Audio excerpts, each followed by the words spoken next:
এই অনুষ্ঠানটি শ্রোতাদের জীবন গল্প ভিত্তিক অনুষ্ঠান। এই অনুষ্ঠানে শ্রোতারা স্বেচ্ছায় নিজেদের জীবনের গল্প বলেন। শ্রোতারা যা এখানে বলেন তা সরেজমিনে ইনভেস্টিগেটেড নয়। আমি আরজি কিবরিয়া আপনাদের সবাইকে আমন্ত্রণ জানাচ্ছি জীবন গল্পের আরও একটি অনুষ্ঠানে এবং আরও একটি পর্বে। আমি কথা বাড়াবো না, শুরুতেই আমার সঙ্গে যিনি আছেন তার সঙ্গে একটু পরিচিত হব। কি নাম আপনার? শাকিল আহমেদ। বয়স কত? আর বছর 23 বছর চলে। 23 বছর। ওকে। জন্ম জেলা কোথায়? নেত্রকোনা জেলা। ওকে, সো শাকিল ভাই শুরু করেন, আপনি যেখান থেকে বলতে চান, যেভাবে বলতে চান শুনি আমি। ছোট থেকেই চাকরি করি। ছোট মানে কত ছোট? আমার ওই সময় 12 সালের আপনার বয়স কত? আমার বছর এখন 23 বছর। না, ওই সময়টাতে আপনি বলছেন ছোট থেকে চাকরি করেন, কত ছোট? ওই সময় 14-15 বছরের মতো আর কি আমার। কেন চাকরিতে গেলেন? চাকরিতে গেছি, আমাদের গ্রামে পোলাপান এরকম হয়ে আমাদের বয়সের পোলাপান অনেকেই চাকরি করে। আমাদের গ্রামে একটু লেখাপড়ার এটা কম ছিল। আপনার বাবা কি করতো এই সময়? কৃষি কাজ করে বাবা। কয় ভাই বোন ছিলেন? আমরা এক ভাই এক বোন। তো এই সময়টাতে আপনার এতে যাওয়ার কি কোনো খুব দরকার ছিল?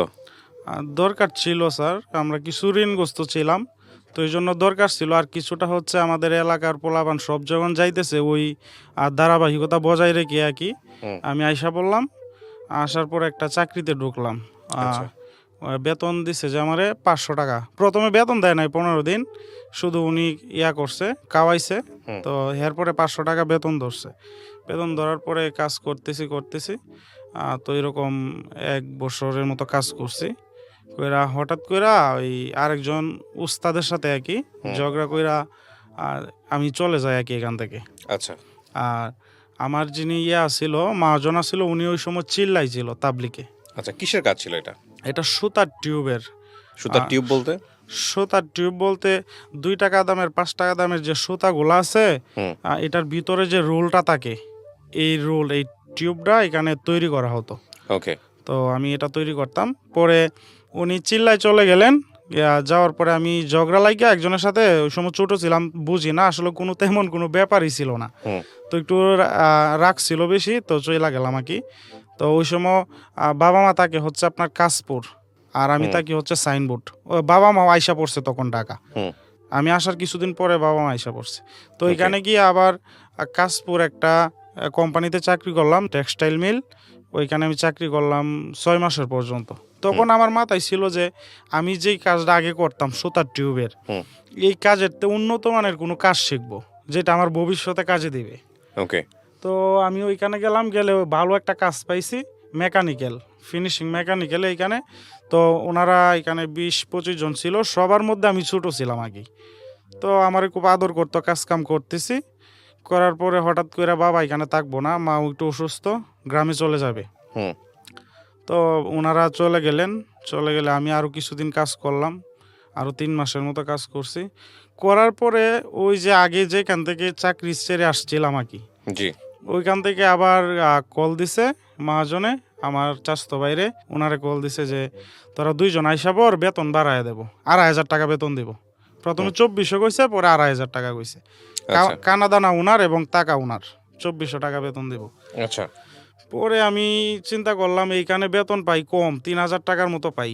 তো 3,000 টাকা তো 1500 টাকা কানার দিতাম, আর টাকা ফ্রি ছিল। তো আর 1500 টাকা, তো এইখানে 2,500 টাকা। তো আবার ওইটা চিন্তা করে আবার এইখানে এসে পড়লাম যে হয়তো এখানে 1,000 টাকা বেশি হবে এবং কাজটা শিখলে পরে আস্তে আস্তে বাড়বো। তো দ্বিতীয়বার ওনার এখানে আবার আসলাম। আচ্ছা। আইসা কাজ স্টার্ট করলাম, আস্তে আস্তে কাজ শুরু করলাম। উনি তাবলিগে চলে যায় কি মাঝে মাঝে আমাদেরকে রেখে। তা আমরা কাজ করতেছি এবং পার্টিদের সাথে বিভিন্ন সময় কথা বলি। আমি কথা বলতাম, যদিও আমি ছোটো ছিলাম, তো পার্টিদের সাথে কথা বলতাম এবং ওনার যে ক্যাশ মেমো ছিল, এই মেমোগুলাতে আমি মাল লেখা দিতাম, পার্টিদের নাম্বার লিখতাম আর কি। তো সবগুলো আমি করতেছি। তো উনি চলে যায় মাঝে মাঝে 40 দিনের জন্য, আবার 3 চিল্লা 4 মাসের জন্য। তো এদিকে আস্তে আস্তে পার্টিদের সাথে কথা হয়, মালটাল নিতেছে, এরকম করার পরে বেতন বাড়ে না ওই রকম। এখন বেতন বাড়তেছে না। এখন আবার কেউ বলতেছে যে এই কাজ কইরা কি করবা, ভবিষ্যতে তো কিছু হবে না, কিছু করতে পারবা না। তো এখন আবার চিন্তা করতেছি কি করা যায়। পরে আমার একজন পরিচিত লোক ছিল, আপনার জালির ফ্যাক্টরি আসছিল, মেশিনের যে ধান ভাঙ্গে না, ওই জালিগুলার ফ্যাক্টরি ছিল। তো ওইখানে গিয়ে দেখলাম যে অনেক মেশিনপত্র অনেক কিছু দেখলাম। তো দেখে ভাবলাম যে এই কাজটা কঠিন, এটা শিখলে হয়তো জীবনের একটা মূল্য হবে। তো আমি এখান থেকে আবার ওনাকে সময় দিলাম যে ভাই আমি তো কাজ করব না, 1 মাসের বেশি সময় দিলাম। দেওয়ার পরে চলে গেলাম ওইখানে, গিয়ে কাজ করলাম 6 মাস।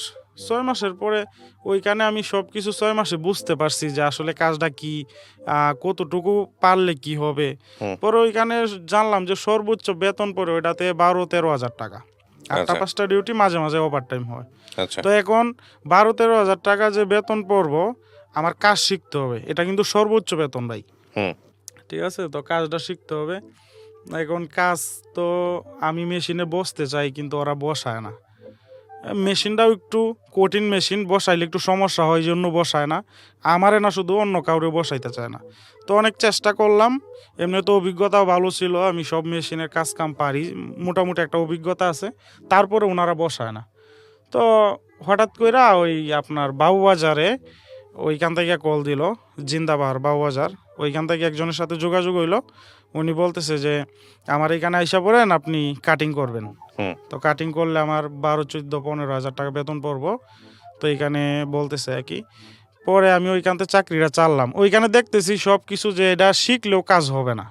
আমি যদি একবারে পণ্ডিত হই তাইলে আমার বেতন 12-14 হাজার টাকা হইব। তো কাজ যেহেতু হবে না, এখন আমার বেতন ওই সময় 6 হাজার টাকা বেতন ছিল। তো 6 হাজার থেকে 12-14 হাজার টাকা বেতনের অফার পাইলাম। তো আমি এইখানে আইসা বললাম বাবুবাজারে। আসার পরে ওইখানে কিছুদিন কাজ করলাম, আপনার 4 মাসের মতো ভাই। 4 মাস কাজ করার পরে চলতেছে, কাজ কন্টিনিউ চলতেছে। তারপরে ওই মালিক, আগের যেই মালিক তাবলিগে চলে যাইতো, শহীদুল্লাহ ভাই, উনি আবার করলো আমারে, এই কেমনে কেমনে জানি ওনার সাথে যোগাযোগ হইলো। আমার বাসা ওইখানেই ছিল, বাবা মা তখন আবার ঢাকাতে আসছে আর কি, বুঝছেন? তখন আমি ওইখানে যাইলে দেয়া সাক্ষাৎ হয়, ওনার কারখানায় যাইতাম। পরে কিভাবে একটা অফার দিল, বললো যে আমার এখানে চইলা।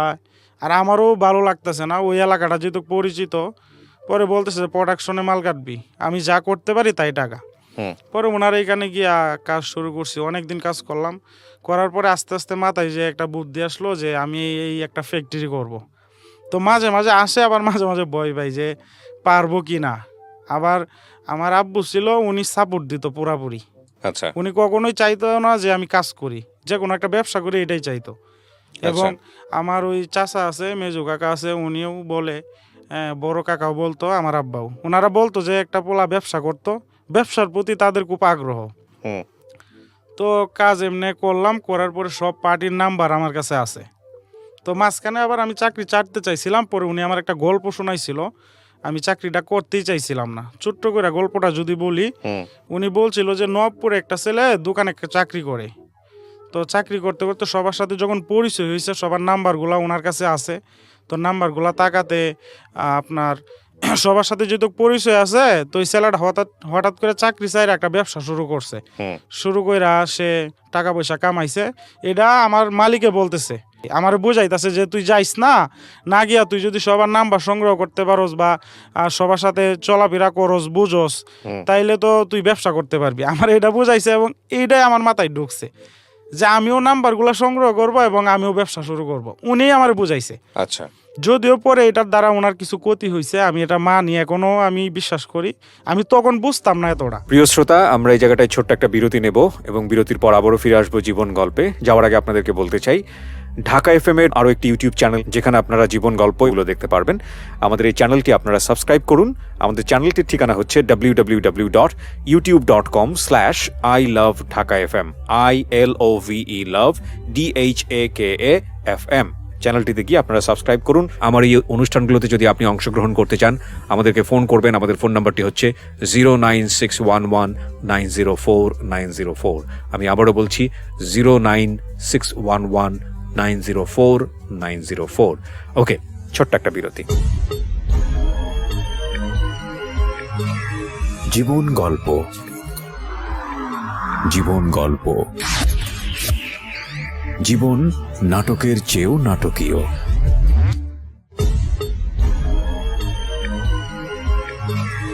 জীবন গল্প, জীবন গল্প। জীবন নাটকের চেয়েও নাটকীয়। Welcome back once again. প্রিয় শ্রোতা, আপনারা শুনছেন জীবন গল্প। আমি আরজে কিবরিয়া আপনার সঙ্গে রয়েছি। আমার এই অনুষ্ঠানগুলোতে যদি আপনি অংশগ্রহণ করতে চান, আমাদেরকে ফোন করবেন। আমাদের ফোন নাম্বারটি হচ্ছে 09611904904। আমি আবারও বলছি 09611904904। ওকে, আমরা যেখানটায় ছিলাম তারপর। তো না বুঝছি আমি নাম্বার সংগ্রহ করলাম, সব পার্টিদের সাথে কথাবার্তা বলছি। বলার পরে সবাই আশ্বাস দিছে যে আপনি ব্যবসা শুরু করেন, মাল আমাদেরকে দেন, সমস্যা নাই। তো আমি চাকরিতে থাকা অবস্থায় একটা মেশিন অর্ডার দিলাম কামরাঙ্গীচর, ঢাকা, আরেকজনের মাধ্যমে। আমি ওই সময়ও কাজ করতেছি। তো আমি বিকাশে টাকা পাঠাই দিই ওনারে প্রথমে অ্যাডভান্স। এই মেশিন বানাইতে লাগে হইলো ওই সময় 32,000 টাকা, আমি 16,500 টাকা পাঠাই। হ্যাঁ, 17,000 টাকা পাঠাই, 1,000 টাকা দেই যে লোকে আমার মেশিনটা অর্ডার করে গিয়েছে। ওই কাজ বন্ধ করে মেশিনটা দেখা হয়ে গেছে। তো পরে আমি বলছি আচ্ছা ঠিক আছে, 1,000 টাকা তুমি নিয়ে যাও, আর 16,000 টাকা ওই মেশিনের ওয়াশকোবলারে দিয়ে দাও। তো মেশিন অর্ডার করলাম, করার পরে 10-12 দিন পরে মেশিন রেডি হইলো। আমার সময় ওইখানে চাকরি সাইরা দিমু, যে 1 মাস সময় দিছিলাম ওনারে, যে 1 মাস পরে আমি চাকরি করব না। তখনও উনি জানে না যে আমি ব্যবসা শুরু করব। আচ্ছা। তো আমি এই সুযোগে করলাম, আপনার এই বাসা নিলাম একটা, 10,000 টাকা ভাড়া। তারপরে 2টা পোলাপান ভাও করছি কারিগর। আর তারপরে মেশিনগুলো আনলাম, আনার পরে সবগুলা বসাইলাম। বসানোর পরে আমার ওইখানে চাকরির সময় শেষ হয়ে আইছে, আর একদিন আছে। তো একদিন পরে আমি কাজকাম কইরা ওনার কাছে যাই, যে হিসাব কইরা কাগজটা নিয়ে যাই। আমি হিসাব করতাম সবগুলা, ওই বিস্তারিত সবার হিসাবগুলাই আমি করতাম। তো আমি ওইখানে ওনার কাছে অনুমানিক 7 অথবা 7,500 টাকার মতো পাই তখন। তো উনি বলতেছে যে টাকা নাই।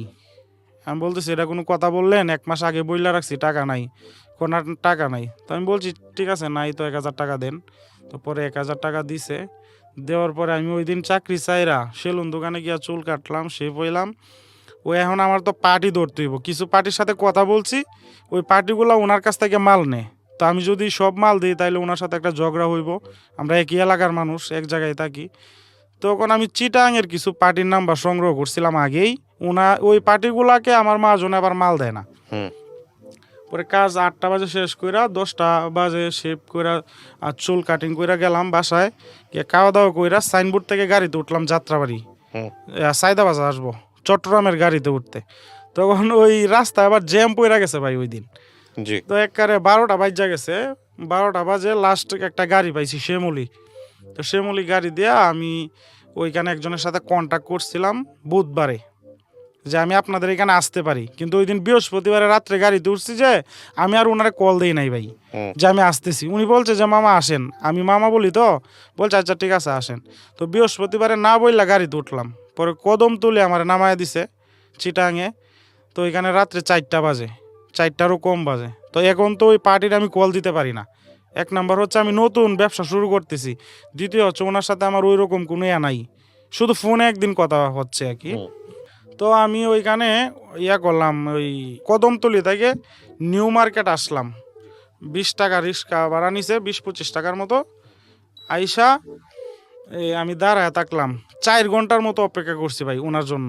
আমি একবার ফোন দিতে মোবাইলটা নেই হাতে, আবার বয়ে ফোন দেই না, যে উনি তো একটা মাইন্ড করবো, রাগ করবো। আমার এটা আবার আছে মাথায় যে আমি নতুন পার্টি, উনি যদি রাগ করে তাইলে তো সব শেষ। চিটাঙে আর কাউরেই চিনি না। গেলের এখানে ফোন দিমু, আমি একবার ফোনটা নেই আবার কাইটটা দিই। 8টা বাজে ওনারা মিস কল দিছি, পুরাপুরি কলটা দিতে পারি নাই, অর্ধেক কল হইলে ফোনটা কাইটা দিছি, যে উনি কি না কি মনে করে 8টা বাজে শুক্রবার। পরে ফোন দেওয়ার পরে উনি বলতে করছে, রিসিভ করছে 8টার পরে, 8:30টার দিকে। আমি বলছি মামা আমি তো আসছিলাম চিটাঙে। মামা কবে আসছেন? আমি বলছি যে রাত্রে 4টা বাজে নামছি, আপনার জন্য অপেক্ষা করতেছি। পরে বলতেছে যে মামা আমি তো আজকে আইসা পড়ছি বাড়িতে, ওনার ফ্যাক্টরি থেকে ওনার বাড়িতে সপ্তাহে 1 দিন যাইতো, তো আমি তো বাড়িতে আইসা পড়ছি। তা আমি বলতেছি মামা আমি তো আপনার কাছে আসছিলাম, আর তো কোনো পার্টির নাম্বার নাই, ও তো আর কাউরি চিনিও না। তো চিটাঙে মামার বাসা আছে ঠিকই, কিন্তু তাদের সাথে আমাদের এত কথাবার্তা হয় না বা জানেও না। পরে উনি বলতেছে আমার সাথে দেখা করলে শনিবারে সকাল 10টায় দেখা করতে হবে, আর আমার ম্যানেজার আছে, যদি ফ্যাক্টরি দেখতে চান দেখেন। পরে ম্যানেজারকে আমার নাম্বারটা উনি দিয়ে দিছে। পরে ম্যানেজারে যোগাযোগ কইরা ওনার এখানে গেছি, গ্যাস স্যাম্পল দেখলাম, মাল দেখলাম সব কিছু। দেখি এখন ওনার ম্যানেজারের সাথে তো কথা বলা যাবে না, মহাজন আসলে কথা বলতে হবে। পরে ওই মামারে কল দিছি, মামার এখানে গেলাম বাসায়, তাই শনিবারে আবার আসলাম ওনার এখানে, অনেকটা দূরে। আইসা ওনার সাথে সব রেট কমপ্লিট হইলো, মাল কোনটা কি সব কিছু ওকে হয়েছে। ওকে হওয়ার পরে আমি যখন আইসা পড়বো তখন ওনারে বলতেছি যে মামা আমার জন্য দোয়া করেন, আমি নতুন শুরু করছি, হ্যাঁ আপনার মালটাই প্রথম অর্ডার নিছি। এখন এই যে প্রথম অর্ডার নিছি ওনার মালটা, এটা শুই না উনি আমাকে বলতেছে মামা আমার মাল দেওয়া আপনার দরকার নাই, আপনি প্রথম অবস্থায় দিতেছেন, মাল ছোটো বড় হয়ে যাইব, পাতলা মোটা হয়তো কোয়ালিটি হবে না। তো আমি এই কষ্ট করে গেলাম সব কিছুর পরে উনি বলতেছে যে আমার মাল দেওয়ার দরকার নাই, আপনি অন্য জায়গা শুরু করেন, শুরু করে পরে আমারে দিয়েন। আচ্ছা, পরে আমি কইলাম যে মামা এখানে তো আমি আর কাউরে চিনিও না, আসলে আপনার ভরসায় শুরু করছি, তো চিটাঙে আর কাউরে চিনি না। পরে উনি বলতেছে করেন আপনি কয়েকটা পার্টির নাম্বার লেখেন, ওই এলাকা আবার অনেকগুলা সুতার ফ্যাক্টরি আছে। তো পরে আমি কাগজে লেখলাম, উনি কয়েকটা নাম্বার দিল আমাকে, অনেকগুলা কোম্পানির নাম্বার দিছে, 5-7টা কোম্পানি। তো পরে সবাইকে কল দিলাম, দেওয়ার পরে এক একজন এক এক ঠিকানা দিতেছে, আপনি এখানে আসেন আমরা আছি। তো আমি এক একজনের কাছে গেলাম, পরে যাইতে যাইতে একজন আরেকজনের নাম্বার দেয়, পরে দেখলাম যে এই একই এলাকার ভিতরে অনেকগুলা ফ্যাক্টরি। তো সবার সাথে সাক্ষাৎ করলাম, 2-1 বাদ দিয়া, 2-1 সাথে তো সাক্ষাৎ করতে পারি নাই, অন্য সবার সাথে করলাম। করার পরে একটা কোম্পানি আছে বেলচা কোম্পানি, ওনার কোম্পানিতে গেলাম, যাওয়ার পরে উনি আমার স্যাম্পল দেখাইলো, রেডের কথা জিগাইলো, পরে বলতেছে মাল লাগলে আমি কল দেবো আপনাকে। তো কোনো রকম অর্ডার শুধু একটা পাইছিলাম, ওনার এখান থেকে একটা অর্ডার পাইছি, আর কেউ অর্ডার দেয় নাই, সবাই বলছে মাল লাগলে কল দিবে। পরে আয়শা বললাম, আয়শা আমি অন্য পার্টির মাল বানানো শুরু করলাম।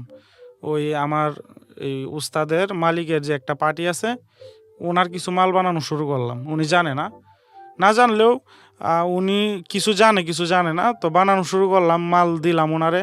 আরেকজন নরসিংদী একটা পার্টি আছে, ওনারে কিছু মাল দিছি। দেওয়ার পরে বেলচা কোম্পানি চিটাঙের উনি যে আমার নাম্বার রাখছিল, ওই লোকের কাছ থেকে আবার আরেক লোকের নাম্বার নিয়ে গেছে। এই যেই লোকে নিছে উনি হইলো সুতা লাচ্ছিগুলা বিক্রি করে, উনি সুতা পেঁচায়ও না, আর অন্য আর নলকির ব্যবসাও করে না, সুতার টিউবের। পরে ওই লোকের নাম্বার নিয়ে গেছে, বলতেছে যে অমুক নামে একজন লোক আইছিল ঢাকা থেকে, নতুন ব্যবসা শুরু করছে, তো বলতেছে নাম্বারটা আমারে দেন, আমি পার্টনারে করব। ওই চিটাঙের একজন লোক। তো ওই লোকে নাম্বারটা নেওয়ার পরে আমার কল দিছে, কল দিলে আমি কলটারে তেমন গুরুত্বপূর্ণ মনে করি নাই। ফোন দিয়ে বলতেছে ভাই আপনার সাথে কিছু কথা ছিল, তখন আমি একটা কাজে ছিলাম। আমি বলছি ঠিক আছে ভাই, আপনি পরে কল দিয়েন, আমি এখন বিজি আছি। পরে রাতের বেলা আবার ফোন দিছে, দেওয়ার পরে আমি রিসিভ করলাম, ওরা কথা বলতেছি। পরে আমার বলতেছে ভাই আমি আপনার সাথে ব্যবসাটা করতে চাই পার্টনারে, আপনি যদি চিটাঙে আসেন, অনেকগুলা ফ্যাক্টরি আছে, আপনি চিটাঙে আসেন, আমি আপনার সাথে ব্যবসা করব। পরে আমি বললাম যে ভাই আমি তো পার্টনারে ব্যবসা করব না, আর আপনি যদি এই ব্যবসাটা করতে চান তাইলে আমি আপনাকে শিখাই দিতে পারি, অথবা আপনাকে হেল্প যদি লাগে আমি করব, যতটুকু সহযোগিতা লাগে আমি করব। পরে উনি বলতেছে না সহযোগিতা না, আপনি আমার সাথে ব্যবসা করেন, আপনার যা টাকা পয়সা লাগে আমি দিমু। আর আমি এই ব্যবসাটা শুরু করছিলাম আগে একবার, কিন্তু লোকজনের জন্য বা আমার অভিজ্ঞতা নাই জন্য এই জন্য পারি নাই। পরে উনি আমাকে বলল যে আপনি আইসা পড়েন এখানে চিটাঙে, আমি আপনাকে হেল্প করব, টাকা পয়সা দেব, আপনি যেভাবে করতে চান বড় কইরা দুইজনে করি। তো আমি ওনার সাথে একদিন গিয়া দেখা করলাম, কোনো কমিটমেন্ট দিলাম না যে আমি আসবো। একদিন নাইটে গিয়া দেখা করলাম, দেখা করার পরে দেখলাম আচার আচরণ খুব ভালো, কথাবার্তা খুব সুন্দর বলে। ওনার বাসায় নিল শুক্রবারে জুম্মার নামাজের পরে, খাওয়া দাওয়া করলাম, ওনার বাইক ছিল, বাইকে ঘোরাফেরা করছি। করার পরে খুব ভালো মনে হইলো আর কি। আর আমি তখন ব্যবসাতে নতুন, আমার এত অভিজ্ঞতাও নাই ওই পার্টিদের সম্পর্কে। তো উনি বললো যে আপনি এখানে আসেন, কিছু রুম দেখাইলো, যে আমার মেশিন আছে। তো আমি বললাম আপনার মেশিনগুলো চলবে না, আমাদের এখানের কোয়ালিটি মেশিন অন্যরকম, আপনার ডাইডে ওয়াস্টেজ, এটা চলবে না। পরে ওটা বাদ, ঠিক আছে যে আপনি মেশিন আনেন। তখন কোরবানির ঈদের আগে 2-3 দিন আগে আমি কি করলাম, বাসায় বইল্লা, বাবা মা না করছিল যাইতে, তো আমি ওনাদেরকে বুঝাইলাম, বোঝানোর পরে আবার রাজি হয়েছে, আচ্ছা ঠিক আছে ভালো যদি হয় যাও, পার্টনারে করবা। তো আমি ওইখানে গেলাম, চিটাঙে আমি গেলাম না, ঈদের 2-3 দিন আগে উনি একটা গাড়ি পাঠাইছে, যাত্রাবাড়ি হইলো, এই গাড়িটা ইলিশ মাছ নিয়ে আসছে চট্টগ্রাম থেকে। তো ইলিশ মাছ আনার পরে, ইলিশ মাছ নিয়ে আসার পরে যাওয়ার সময় আমার মালটা নিয়ে যাবে। তো উনি গাড়ির পাঠাইয়া দিছে, নাম্বার পাঠাইছে, ড্রাইভারের নাম্বার পাঠাইছে। হ্যাঁ, তো পাঠানোর পরে বলতেছে এই গাড়িতে মালগুলো উঠায় দেন।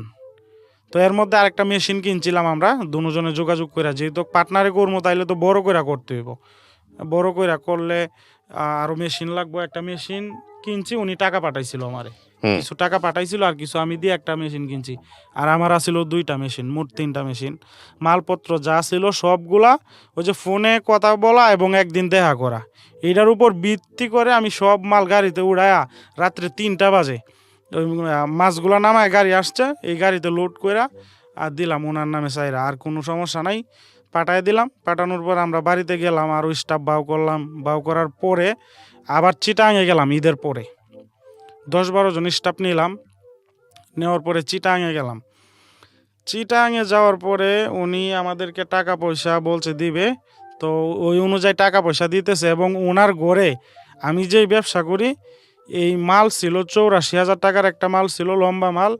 আর বক্সের মাল ছিল কিছু, আবার মোটা মোটা মাল ছিল না, কাগজ আর বোর্ড ছিল। তো ওইগুলা মিলা প্রায় 2 লক্ষ টাকার মতো আমার একটা দিছে, মাল দিছে। তো কোনো টাকা দেয় নাই।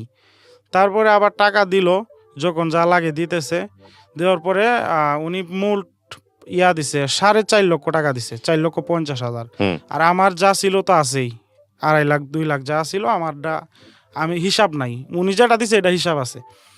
তো 4.5 লাখ টাকা দেওয়ার পরে এই আমরা শুরু করলাম, 1 মাস চালাইলাম। চালানোর পরে ভাই বৃষ্টির দিন ছিল ওই সময়, কুরবানির পর বৃষ্টি থাকে। তো বৃষ্টির সময় অনেক মাল বানাইলাম, রোদ ছিল, পরে আবার হঠাৎ বৃষ্টি আয় পরে। তো মাল বানায় অনেক মাল বানায় পালাইছি। ওই সময় আমিও বুঝতে পারি নাই, আস্তে ধীরে শুরু করার দরকার ছিল।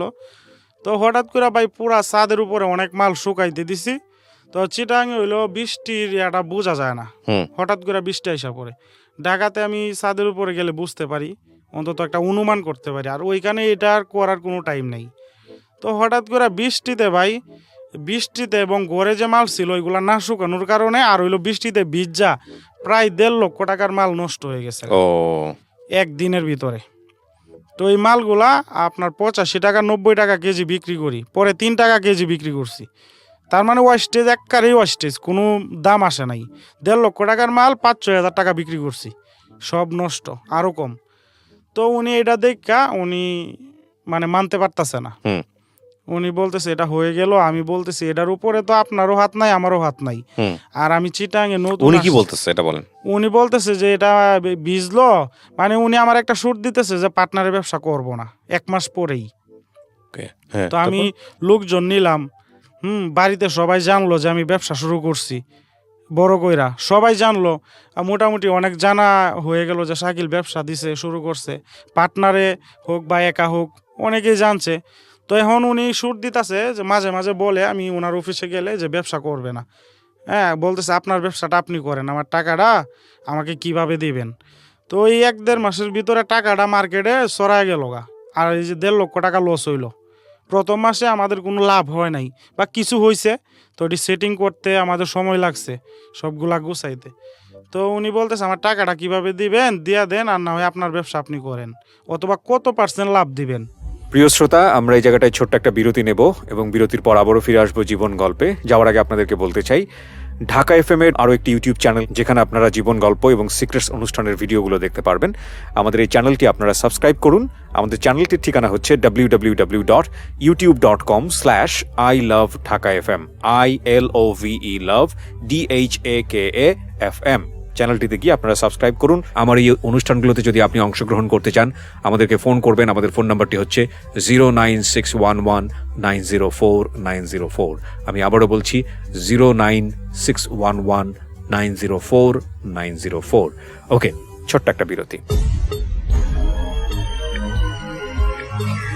জীবন গল্প, জীবন গল্প। জীবন নাটকের চেয়েও নাটকীয়।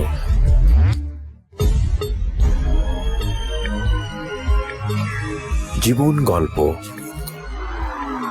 জীবন গল্প। জীবন নাটকের চেয়েও নাটকীয়। Welcome back once again. প্রিয় শ্রোতা, আপনারা শুনছেন জীবন গল্প। আমি আরজে কিবরিয়া আপনার সঙ্গে রয়েছি। আমার এই অনুষ্ঠানগুলোতে যদি আপনি অংশগ্রহণ করতে চান, আমাদেরকে ফোন করবেন। আমাদের ফোন নাম্বারটি হচ্ছে 09611904904। আমি আবারও বলছি 09611904904। ওকে, আমরা যেখানটায় ছিলাম তারপর। তো উনি হিসাব করলো, হিসাব করে দেখলো যে মাসে 70-80 হাজার টাকা লাভ হয়। আচ্ছা, তো এই অনুযায়ী তো উনি টাকা দিছে বেশি আমার থেকে, তো উনি তো একটু পার্সেন্ট বেশি নিব। হ্যাঁ, তো ওইরকম 80,000-এ 90,000 টাকা যখন লাভ হয়, কোনো মাসে 70,000 এরকম হিসাব করলো। এটা শুধু হিসাব, লাভ তো কোনো হয় নাই। হিসাব করলো যে 200 কেজি মাল যদি প্রোডাকশন হয় 15 টাকা করে 10 টাকা করে কেজি থাকলে, এরকম হিসাব করে বলতেছে যে কত টাকা দিবেন। তো আমিও আর বুঝি নাই, আমি নিজে থেকে বইলা পালাইছি যে ইয়া করবো না, আপনারে 40,000 টাকা দিমু, বুঝছেন, 40,000 টাকা দিমু আর বাদ বাকিটা আমার। ওকে। পরে বলতেছে আর একটু বাড়ায় দিবেন, তো বাড়ানো হইল না, 40,000 টাকার মতো হইল। 40,000 টাকা ধার্য হইল। ধার্য হওয়ার পরে উনি যে হিসাব করবে, এখন যে মালগুলা লস হয়েছিল 1.5 মাসের ভিতরে, মালও লস হয়েছে, তারপরে আপনার এই আরও বিভিন্ন দিক থেকে কিছু টাকা লস হয়েছে। প্রায় আপনি 2 লক্ষ টাকা ধরতে পারেন বা কিছু কম। হুম। তো শুধু মালই নষ্ট হইল। এর মধ্যে আবার করোনার কিছু মাঝে মাঝে বন্ধ দেয়, করোনা এই সময় পুরাপুরি, তো উনি এই সময় করবে না। তো আমি বলছিলাম যে ভাই আপনার ব্যবসাটা আপনি করেন, হ্যাঁ আমার মুক্ত দেন। আবার আমিও ছাড়তে পারি না, লোকেরও তো একটা লোক লজ্জার ভয় আছে যে নতুন ব্যবসা দিছে আবার চাইরা দিছে। তো আমি গাড়ি নিলাম, নিলে উনি লসটা নিবে না, লস হয়েছে যে এই লসের দায়ভার উনি নিবে না। হুম। তো উনি ওনার সম্পূর্ণ হিসাব কইরা আমারে বুঝাই দিল, ওই লস নাই। 4.5 লক্ষ টাকা, যে 4.5 লক্ষ এবং 50,000 টাকা বলছিল যে উনি অ্যাডভান্স দিছে, এই আমাদের যে ফ্যাক্টরির অ্যাডভান্স দিছে। হুম। তো এই 5 লক্ষ টাকার একটা অ্যামাউন্ট বসায় দিছে, আমার কাছে ডকুমেন্ট এখনো আছে। দেওয়ার পরে বলতেছে আমার 40,000 টাকা করে মাসে দিবেন। তো প্রতি মাসে 40,000 টাকা করে উনি নিয়ে যা। হুম। তো নিয়ে গেলে আমি 3-4 মাস দেওয়ার পরে দেখতাছি যে না, এখন তো করোনা বন্ধ, আবার বৃষ্টি, প্রচুর বৃষ্টি। তো বৃষ্টির মধ্যে আমাদের কোনো কাজেই চলে না, মাল নষ্ট হয়ে যায়। তো ওনারা আমি বলছি যে ভাই দেখেন এরকম অবস্থা, 40,000 টাকা যদি মাসে দেই 5 লক্ষ টাকার, তাইলে তো আমার পোষাইতেছে না, তো এখন কি করা যায়। পরে বলতেছে এত কিছু বুঝি না, 40,000 টাকা কইছেন, 40,000 টাকাই দিতে হবে। হুম। উনি কিচ্ছু শুনতেও চায় না, বুঝতেও চায় না। 40,000 টাকা কইছেন, তাই দিতে হবে, আর না হয় আমার টাকা দিয়া দেন। উনি খুব গরম হয়ে বলে আমার জারি টারি দিয়া বলে যে আমার টাকা আমারে দিয়া দেন, এরকম। তো আমি বলতেছি টাকা কেমনে দিয়ে দিব, এখন তো মার্কেটে গেছে, এই টাকাটা আমার হাতে আসতে আরও 1 বছর লাগবো, রমজান মাসে আমার টাকা দিব। তো না, বলতেছে 40,000 টাকা লাভ দিবেন, আর না হয় আমার টাকাটা আমারে দেন। হ্যাঁ, তো আমি বলতেছি টাকাটা কেমনে দিব ভাই, দেখেন আপনি একটু সহযোগিতা করেন, কেমনে কি করা যায়। উনি কোনো কথাই শুনবে না, 40,000 টাকা করে লাভ নিব, এরকম করে 1 বছর লাভ নিছে। আচ্ছা, 40, কোনো সময় আবার আপনার 30ও নিছে, 35ও নিছে 1 বছরে। 1 বছরে। পুরা 40 নেয় নাই, কোনো সময় আবার 5,000 টাকা কম নিছে। কিন্তু এই 1 বছরের ভিতরে উনি 1 বছরের ভিতরে যে আমার নিতে 35,000, তারপরে 40,000 টাকা লাভ নিল, এই সময় আমার পুরাপুরি লস, লাভ নাই। কারণ করোনায় 1 মাস যদি লকডাউন থাকে আর 1 মাসও খোলা থাকে না। হুম। এর মধ্যে আবার বৃষ্টি, ওই সময় বৃষ্টির সিজন। তো ওনারা আমি বললাম যে ভাই, উনি আবার সুদ খায় না, সুদের কথা বললে উনি সুদ খায় না। তো ব্যবসায়ীরা ইয়া ছিল, ওই ডকুমেন্ট আসছিল, তখন কাতায় লেখা ছিল, কোনো ইয়া ছিল না, আপনার স্টাম্প ছিল না, কাতায় লেখা ছিল যে ব্যবসার কোনো দুর্যোগের কারণে ক্ষয়ক্ষতি হলে হুম। উভয় পক্ষ বহন করিবে, এরকম আচ্ছা। লেখা আছে। এটা কাগজে লেখা। তো উনিও জবান দিছে, আমিও জবান দিছি, এটাই সবচেয়ে বড়। হ্যাঁ, পরে আমি বলছি যে ভাই এখানে তো এটা লেখা আছে, আপনি বলছেন আছে, তো কি হয়েছে, এটা তো দুর্যোগ না। উনি বৃষ্টিরও দুর্যোগ মানে না এবং করোনা ভাইরাসকেও দুর্যোগ মানে না। পরে আমি ওনাকে করলাম যে এই আপনি তো লেখছেন খাতাতে, আমরা স্টাম্প করার জন্যই লিখছিলাম, পরে স্টাম্প আর করা হয় নাই, যে দুর্যোগের কারণে যদি কোনো ক্ষতি হয় তাহলে উভয় আচ্ছা, পক্ষ- বুঝতে পেরেছি আমি। কত টাকা ক্ষতি হলো আপনার ওনার সঙ্গে এই কাজটা করতে গিয়ে? আমার ক্ষতি হয়েছে প্রায় 5 লক্ষ টাকার মতো। ওই সময়টাতে কত সালের ঘটনা? এটা হচ্ছে আজ থেকে আরো 7-8 মাসের ঘটনা, এবং 2 বছর ওনার সাথে আমি ছিলাম। তাহলে তো আপনার ওই সময় কি মূলধন ছিল নাকি একবারে পথে বসে যাওয়ার মতো অবস্থা? না, ওই সময় আমার মেশিনগুলা ছিল, এবং আমার যে লস হইতেছে, আমি বাড়ি থেকে টাকা আনি ওই সময়, গ্রামের আচ্ছা। থেকে টাকা আনি এবং আমি ওই যে আমাদের সমিতি আছে, বিভিন্ন সমিতি থেকে টাকাগুলা সংগ্রহ করি। কইরা যেগুলা লস হয় এগুলা কিছু সবটা পারি না, ধরেন 2 লক্ষ টাকা লস হইলে 1 লক্ষ টাকা নিয়ে আসি। আমার একটা ধারণা ছিল যে আমি কষ্ট করে হইলেও ব্যবসাটা ধরে রাখবো, যখন সব ঝামেলা শেষ হইব তখন আমারটা আমার হয়ে যাবে। হুম। তখন ওনারে আমি বললাম যে ভাই দেখেন, আপনি তো সুদ খান না, আর আপনার সাথে সুদের কোনো কথাও না, পার্টনারে ব্যবসা। এখন পার্টনারে আপনি ঝামেলার জন্য যাইতেছেন না বা আপনার পছন্দ হইতেছে না, তো আপনি বললেন যে আমার একটা পার্সেন্ট দেন। পার্সেন্ট হিসাবে লাভের হার, এই যে এখানে লেখা আছে, আপনি চাইলে দেখবেন। এইখানে এরকম লেখা ছিল যে লাভের হার এই আপনার 50% ওনাকে দিতে হবে, 50%। সেটা ঠিক আছে, এখন কথা হচ্ছে যে আপনার এই লসটা হওয়ার পরে আপনি কি করলেন এটা জি বলেন। জি, আচ্ছা, তাইলে লাভের হার লেখা ছিল কিন্তু লাভ না হয় নাই, লস হয়েছে। লসটা তো উনি মানবেই না, লসটা আমি ভরে দিলাম, ওনার লস আমার থেকে দিলাম, আমার পকেট থেকে, এবং ওনাকে আবার লাভও দিতে হইলো। আশা করি বুঝতে পারছেন কথাটা। আমার ওনাকে লাভও দিতে হইলো এবং লসও আমাকে ভরতে হলো। ওনার যে 5 লক্ষ টাকা লেখা ছিল, ওই 5 লক্ষ ঠিকই আছে, এদিক দিয়ে যা যাইতেছে আমার যাইতেছে। তো আমি অনেকবার বলছি ওনাকে যে দেখেন ভাই এমনি তো হইতাছে না, তো উনি কোনোভাবে মানবে না। অনেক সময় ডর ভয় দেখা, ওনাদের এলাকা চিটাঙে আমি আগে কখনো যাইও নাই, শুধু 2বার গেছি। তো উনি অনেক ডর ভয় দেখা, আমার টাকাটা আমারে দিয়ে দেন। তখন আমি আস্তে আস্তে এই 1 বছর তো এমনি গেল লাভ দিয়া, পরের বছর থেকে আস্তে আস্তে ওনার টাকাগুলা দেওয়া শুরু করলাম, এই আপনার লাভের টাকাগুলা, লাভের এবং আসল দিয়ে আস্তে আস্তে কমাইতে শুরু করলাম। আরও 1 বছর লাগলো, এর মধ্যে উনি লাভ নিতেছে এইভাবেই 30,000 25,000, তখন আবার 40-এতে নাইমে আইছে, 25 30 35 এরকম। তো এরকম কইরা নিতেছে লাভ, এবং আমি আসল টাকা দেওয়া শুরু করলাম কষ্ট কইরা। এবং পার্টিদের কাছ থেকে যে টাকা পাইতাম, ওনাকে পার্টিদের কাতা আইন না একসাথে, পার্টিদেরকে আইন না মিট করে দিলাম একসাথে, যে আপনি টাকা পার্টির টাকাগুলো আপনি নিয়ে যাইবেন। তো বিভিন্ন পার্টির কাছে টাকা পাইতাম 50,000 60,000 30,000, ওনার সাথে অ্যাডজাস্ট করায় দিছি। আপনার পরিকল্পনাটা কি ছিল? আপনি এই যে ওনার কাছ থেকে আমার মুক্তি পাওয়ার পরিকল্পনা বাট ছিল। আপনি কি করবেন তারপরে মুক্তি পেয়ে তারপরে কি করবেন একা? আমি একা করব, তাইলে আমার যদি ওনার ওই যে এই লসটা যেটা, এটা আমি তখন কারখানা ছোট করব, এবং আমি নিজে যদি কাজ করি। এর আগে আপনার শোরুম ছিল, মানে শোরুম বলছে কাজের জায়গা ছিল? জি জি ছিল। আচ্ছা। তখন আমি কাজও এমনি করতেছি এবং ওনারা টাকা দিতেছি। তো এক পর্যায়ে অনেক মানে হয়ে গেছে, একবারে বেশি অভাব শুরু হয়েছে। করোনাও অনেক 2 দিন পর পর লকডাউন দিতেছে, কোনো ব্যবসা বাণিজ্য একেবারেই খারাপ। তো আমি বলছি ভাই আপনি অন্তত আমার লাভের টাকাটা, আপনাকে হাতে পায়ে ধরে বলি, লাভের টাকাটা আমাকে মুক্তি দেন। আমি আপনাকে লস নিতে বলতেছি না, আপনি লাভের টাকা থেকে আমার মুক্তি দেন। উনি কোনো মতেই দিবে না। তখন আমি পার্টিদেরকে বলছি, আমি যে পার্টির কাছে টিউব বিক্রি করি, ওই পার্টির কাছে উনি আবার সুতা বিক্রি করে, তাহলে দুজনের সম্পর্ক আছে, উনি পুরানা ব্যবসায়িক। তো আমি বললাম কিছু পার্টিদেরকে যে আপনারা একটু বসে আমাদেরকে একটু মিট করায় দিয়েন, যাতে সমস্যা না হয়। উনি কোনোভাবে ওনাদেরকে নিয়ে বসবে না। তারপরে আমি করলাম, সবাইরে বললাম, বলছে বসবে। আমি বুঝতে পারছি যে আপনি লোকের সঙ্গে মিশে আপনি লস করেছেন 5 থেকে 6 লাখ টাকার মতো, আপনি বলেছেন না? জি জি। আপনি লস থেকে বের হয়ে কোন জায়গাটায় আসলেন, কি করলেন? আপনি লসের পরে কি ঘুরে দাঁড়িয়েছেন বা কি করে ঘুরে দাঁড়িয়েছেন, নাকি লসের পর আপনার বর্তমান অবস্থাটা কি? হ্যাঁ, লসের পরে আমি ওই চিটাং তাইগা আমি আইসা পড়লাম, ওইখান থেকে আইসা পড়লাম মেশিনপত্র নিয়ে। আমি আবার আমার আগে যেখানে ব্যবসা শুরু করছি ঢাকা, এই গন্তব্যস্থানে আইসা পড়ছি।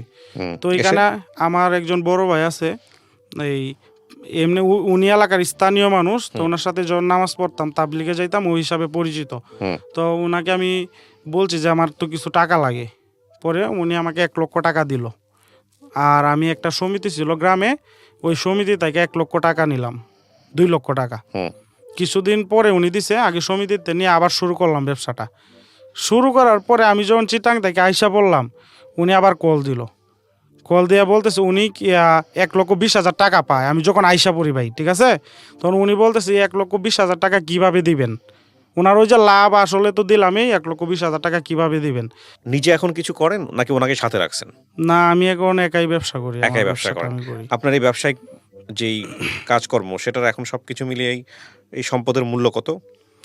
এখন কত বর্তমানে টাকার জিনিস আছে আপনার কাছে? আমার জিনিস আছে 1 লক্ষ টাকা প্লাস, আর পার্টিদের কাছে আছে সব আপনি মিলে। ব্যবসা মানে আপনার ব্যবসা কত টাকা? ব্যবসা 3 লক্ষ টাকা প্লাস আছে। 3 লক্ষ টাকা প্লাস। জি। তো আপনার এই লসটা থেকে আপনার শিক্ষাটা কি হলো? আপনার এই যে ওনার সাথে গিয়ে বা আপনি যে আপনি প্রতারিত হলেন বা আপনার কথা অনুযায়ী আপনার শিক্ষাটা কি এই ব্যবসায়? আর শিক্ষাটা হলো যে আমি বলবো যারা আজকের অনুষ্ঠান শুনতেছে, যে আপনারা যতটুকু পারবেন নিজে করবেন এবং পার্টনারশিপে আপাতত বা বর্তমানে যে অবস্থা, হয়তো দিন দিন আরও মানুষ অনেক খারাপ হবে, আমরাও হব, তো বর্তমানে পার্টনারের ব্যবসা না করা সবচাইতে বেটার, আমি এটা মনে করি। নিজের বুদ্ধিতে ফকির হওয়া ভালো। হ্যাঁ, আমাদের নিজের গ্রাম অঞ্চলে একটা বুদ্ধিতে, কথা বলে, পার্টনারশিপে বেশ ব্যবসা করা ব্যবসা না করার উৎসাহ দেওয়াটা উচিত হবে না, কারণ পৃথিবীতে অনেক বড় বড় বিজনেস পার্টনারশিপ মডেলের কাজ করেছে। বাট ঠিক আছে, কিন্তু এমন কারোর সাথে পার্টনারশিপে যাওয়া উচিত না যে মানুষটাকে আপনি ভালো করে চেনেন না, যাকে আপনি ভালো করে বোঝেন না, এবং প্রত্যেকটা জিনিস খুব সুন্দর করে লিখিতভাবে হওয়া উচিত। জি জি, অনেক ধন্যবাদ, আপনার খুব ক্ষুদ্র ব্যবসার একটা ক্ষুদ্র এক্সপিরিয়েন্স আপনি আজকে এখানে শেয়ার করলেন, এবং আমি মনে করি যে এটা অনেকের জন্যই খুব কাজে লাগবে। প্রিয় দর্শক এবং শ্রোতা, আজকের মতো জীবন গল্প আমরা এখানেই শেষ করছি।